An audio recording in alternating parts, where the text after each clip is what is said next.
Nĩ hĩndĩ ya igongona rĩa kuma ũteti-inĩ rĩa ũrĩa warĩ kanjũra wa gĩcigo gĩa Ken-Konyoiki North, kĩrĩa rĩu yũĩkaine ta Ewaso Onkidonki Julius Ole Nkomen.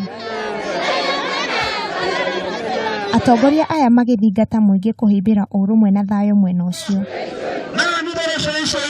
Mĩario ya atongoria aya yũkĩte rĩrĩ gũkoretwo na gĩthagathago mwena wa Nkomen, kaunti-inĩ ĩyo ya Narok.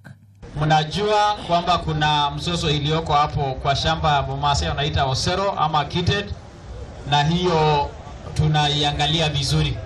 Ihinda-inĩ o rĩu atongoria aya nĩ mathingĩrĩirie thirikari ĩrutũre arĩa othe maikaraga mũtitũ-inĩ wa Mau, makiuga ũthũkangia waguo nĩ ũtũmĩte njui nyingĩ mwena ũcio ciambe kũhua. Hatutaki hiyo shida iongezeke hapa boda ya Kajiado na Nakuru.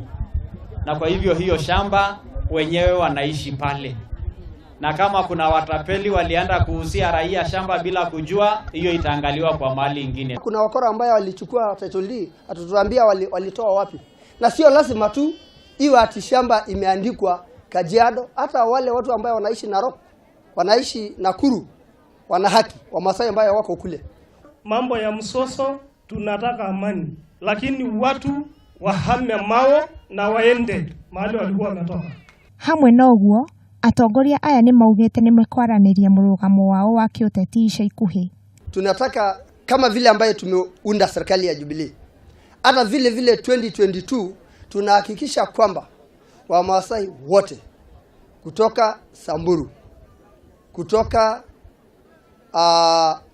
Narok, huko Olurgodi, Losiria, mpaka Loitoktok, Njokini, tuende pamoja wote.